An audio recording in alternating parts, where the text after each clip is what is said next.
Innal hamdalillah nahmaduhu wa nasta'inuhu wa nastaghfiruh wa na'udzu billahi min shururi anfusina wa min sayyiati a'malina may yahdihillahu fala mudhillalah wa may yudlil fala hadiyalah. Asyhadu an la ilaha illallah al-malikul haqqul mubin wa asyhadu anna Muhammadar Rasulullah shadiqul wa'dil amin. Allahumma shalli wa sallim wa barik ala Muhammadin wa ala alihi wa ashabi ajmain. Amma ba'du fa ya ayyuhal hadirun rahimakumullah. Usikum wa nafsi bitaqwallah faqad fazal muttaqun. Kama qala Allah Ta'ala fi kitabil karim, a'udzu billahi minasyaitonir rajim. Ya ayyuhalladzina amanu taqullaha haqqa tuqatih wa la tamutunna illa wa antum muslimun. Ya ayyuhan nasu taqu rabbakumul ladzi khalaqakum min nafsin wahidah wa khalaqa minha zawjaha wa batha minhuma rijalan katsiran wa nisaa'a. Wattaqullah alladzi tasaaluna bihi wal arham innallaha kana 'alaikum raqiba. Ya ayyuhalladzina amanu taqullaha wa qulu qawlan sadida yuslih lakum a'malakum wa yaghfir lakum dhunubakum wa may yuti'illaha wa rasulahu faqad faza fawzan 'azima. Ma'asyiral muslimin, jamaah Jumat rahimakumullah. Mari kita senantiasa berusaha untuk meningkatkan kualitas iman dan takwa kita kepada Allah Subhanahu wa taala, agar semakin hari kita semakin dekat kepadanya dan semakin taqarrub, sehingga kita digolongkan oleh Allah termasuk hamba-hambanya yang muttaqin. Ma'asyiral muslimin, jamaah Jumat rahimakumullah. Hal yang pasti tidak pernah luput dari kehidupan kita sehari-hari adalah apa yang disebut masalah atau persoalan hidup. Dimanapun, kapanpun, dan siapapun, semuanya memungkinkan peluang munculnya masalah. Namun para jamaah, bila kita cermati dengan seksama, ternyata terhadap persoalan-persoalan yang sama persis pun, sikap orang akan berbeda satu dengan yang lainnya, meskipun persoalannya sama. Ada yang begitu menghadapi masalah, dia sangat panik sekali, bingung, kalut, bahkan stres. Tetapi ada pula yang menghadapi persoalan yang sama itu justru dia mantap, tenang, bahkan dia bisa menikmatinya dengan persoalan yang sedang menimpa dirinya. Nah, para jamaah, pertanyaannya adalah bagaimana caranya agar ketika masalah itu datang kepada kita, justru kita hadapi masalah itu dengan tenang, mantap, dan senantiasa kita yakin bahwa semua itu pasti akan berakhir dengan akhir yang baik. Paling tidak para jamaah, untuk menghadapi persoalan-persoalan yang pasti datang kepada kita yang masih hidup, itu setidak-tidaknya ada 5 kiat yang bisa kita terapkan dalam kehidupan kita, sehingga ketika kita menghadapi persoalan ringan, sedang, atau berat, kita tetap berada istiqomah kepada Allah Subhanahu wa taala. Kiat yang pertama adalah kita harus siap para jamaah. Siap apa? Siap menghadapi sesuatu yang sesuai, cocok dengan keinginan kita, dan siap menghadapi untuk bisa menerima sesuatu yang tidak cocok kepada kita. Jadi intinya kita harus siap Ketika kita menghadapi persoalan, kita mengharapkan sesuatu dan sesuatu diberikan oleh Allah kepada kita, kita siap. Tetapi ketika kita mengharapkan sesuatu dan harapan itu ternyata tidak dikabulkan oleh Allah, kita pun harus menerimanya dengan lapang dada. Dan untuk itu perlu ada diskusi dalam hati, ada pelatihan-pelatihan supaya hati kita itu mantap bahwasanya apa yang dipilihkan oleh Allah, apa yang ditentukan oleh Allah kepada kita setelah kita berusaha semaksimal mungkin, hasilnya yang diberikan oleh Allah kepada kita adalah hasil yang terbaik. Rujukan kita adalah kepada firman Allah di dalam Al-Quran surat Al-Baqarah ayat 216. Wa asa an takrahu syai'an fa huwa khairul lakum. Wa asa an tuhibbu syai'an wa huwa syarrul lakum. Wallahu ya'lamu wa antum la ta'lamun. Boleh jadi kamu itu membenci sesuatu. Ketika anak kita tidak naik kelas, ketika anak kita gagal dalam mengikuti tes masuk perguruan tinggi, itu sesuatu kegagalan yang mungkin kita bisa menjadi gelisah, yang mungkin kita bisa menerima dengan tidak senang hati. Tapi yakinlah, sesuatu yang kita tidak senang itu wa huwa khairul lakum, itu adalah lebih baik menurut Allah untuk kamu. Dan boleh jadi kamu itu menginginkan anak-anakmu sukses dalam usaha, anak-anakmu sukses dalam masuk ke perguruan tinggi, anak-anakmu sukses dalam menempuh pendidikan, bisa naik kelas. Tetapi Allah lebih tahu, dengan kenaikan, dengan diterimanya dia di perguruan tinggi itu, dia menjadikan dia tidak baik. Allah lebih tahu bahwasanya tidak diterimanya itu adalah lebih baik bagi kamu. Wallahu ya'lamu wa antum la ta'lamun. Allah, kembali lagi pada Allah lebih tahu, sedangkan kita manusia tidak mengetahui. Itu kiat yang pertama. Kemudian kiat yang kedua adalah kita harus ridho terhadap apa yang menimpa kita. Artinya kita harus menghadapi apapun yang akan terjadi, dan bila terjadi, satu-satunya langkah yang harus kita lakukan adalah mengolah hati kita agar ridho dan rela akan kenyataan yang ada. Mengapa demikian para jemaah? Karena walaupun kita kecewa berat, tetapi tetap saja kenyataan itu sudah terjadi. Singkat kata, ridho atau tidak, tetap kejadian itu sudah terjadi.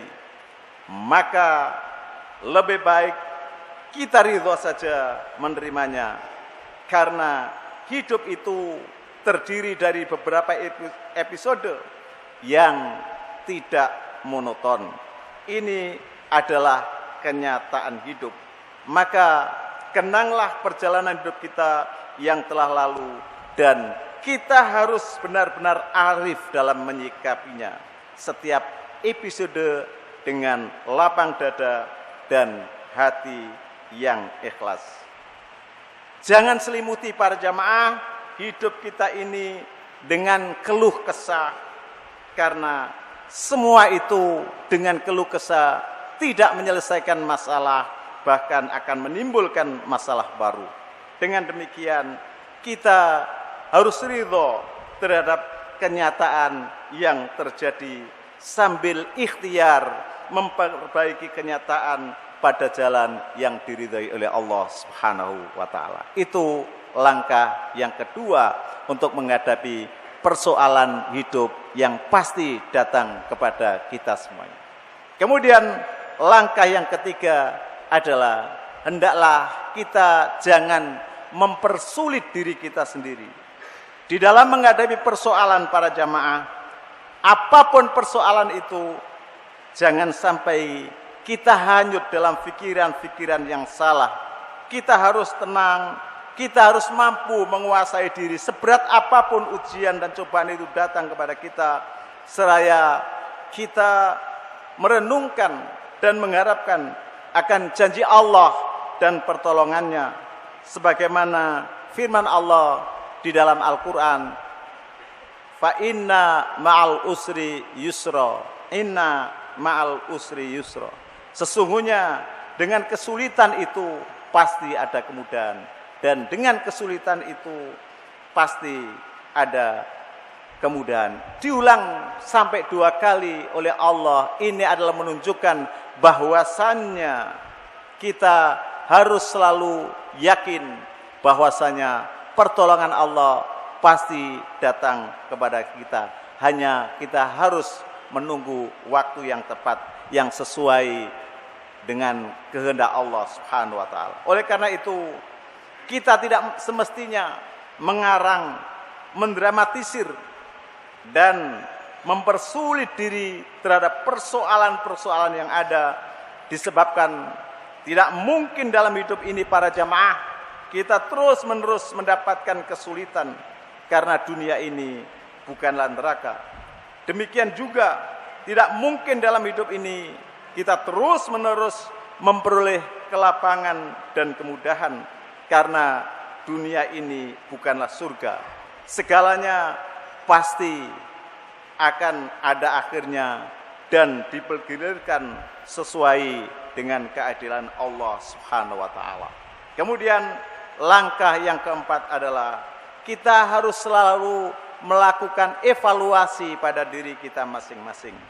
Para jamaah, hidup ini adalah bagaikan gaung di pegunungan. Artinya, apa yang kita bunyikan, suara itu pula yang akan kembali kepada kita. Dengan kata lain, segala yang terjadi pada kita adalah buah dari apa yang kita lakukan.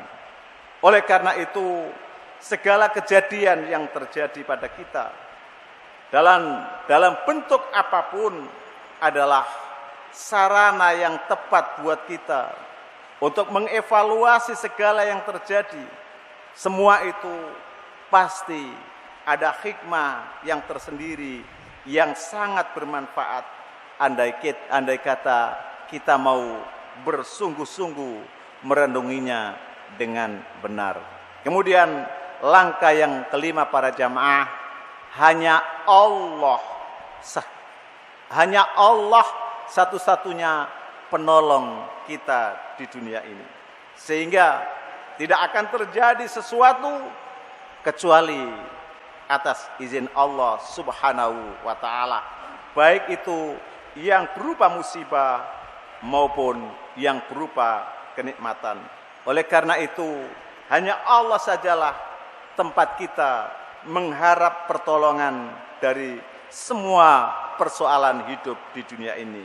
Sebagaimana perintah Allah dan janji Allah, wa may yattaqillaha yaj'al lahu makhraja wa yarzuqhu min haitsu la yahtasib wa may yatawakkal 'alallahi fahuwa hasbuh. Aqulu qouli hadza wastaghfiru innahu huwal ghafurur rahim.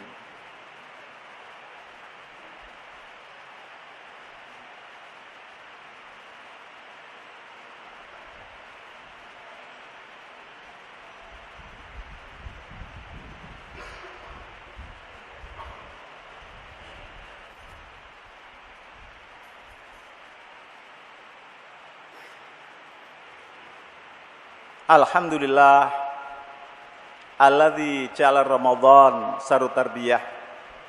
Asyhadu an la ilaha illallah wahdahu la syarikalah wa asyhadu anna Muhammadan abduhu wa rasuluhu alladzi la nabiyya ba'dah. Para jamaah, di hari yang ke-9 di bulan suci Ramadan sudah mulai yang namanya kesibukan kita, kemalasan kita untuk bersegera meningkatkan kualitas ibadah kita kepada Allah semakin berat. Ibaratnya kalau dalam pertandingan sepak bola itu sudah masuk ke tahap yang kedua. Kalau kemarin masih dalam babak penyisihan, pesertanya lebih banyak daripada masuki 10 hari yang kedua. Mudah-mudahan kita digolongkan oleh Allah termasuk hamba-hamba yang masih istiqomah untuk senantiasa memanfaatkan momen Ramadan ini dengan sebaik-baiknya. Apabila 5 kiat tadi itu kita jadikan di bulan suci Ramadan ini, selalu kita dasari dengan kita senantiasa meningkatkan kualitas kita kepada Allah Subhanahu wa taala, yaitu kita menjadi seorang muslim yang baik, seorang muslim yang cinta kepada Allah. Salah satu bentuk cinta kepada Allah adalah mencintai kitabullah, yaitu Al-Quran.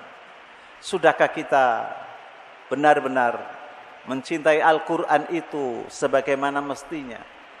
Sudah berapa kali kita menghatamkan Al-Quran dalam 1 bulan? Sudah berapa kali kita menghatamkan Al-Quran dalam 1 tahun? Ini baru menghatamkan membacanya. Belum lagi mentadaburi Al-Quran, masih membaca saja. Terkadang masih ada yang setahun sekali belum tentu sukses menghatamkan Al-Quran. Terkadang hanya di bulan suci Ramadan dia rajin menderes Al-Quran, dia rajin baca Al-Quran. Setelah itu 11 bulan berikutnya Al-Quran ditinggalkan begitu saja. Untuk itu para jemaah, di bulan suci Ramadan ini mari kita tarbiyah. Sehabis sholat wajib, sehabis sholat fardu, itu kita baca 2 halaman, 2 lembar. Insya Allah rutin 5 waktu selama 1 bulan. Itu berarti kita sudah mampu menghatamkan baca Al-Quran 1 kali dalam 1 bulan. Kalau kita rajin membaca 4 halaman,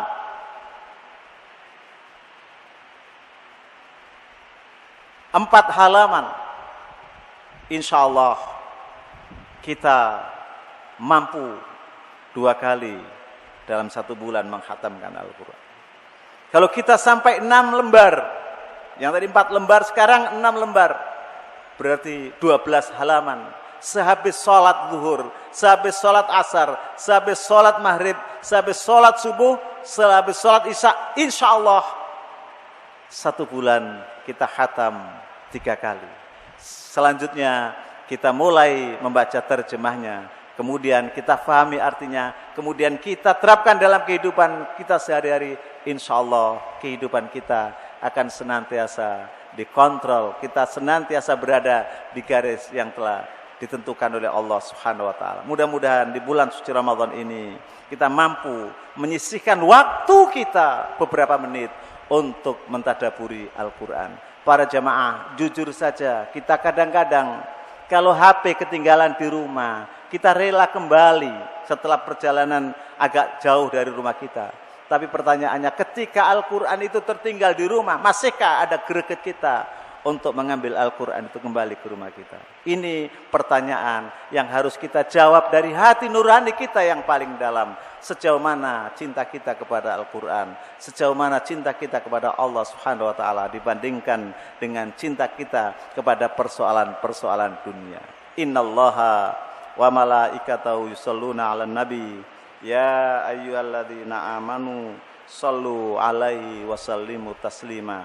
Allahumma ighfiril muslimina wal muslimat wal mu'minina wal mu'minat al ahya'i minhum wal amwat. Rabbana la tu'akhidna in nasina aw akhtana.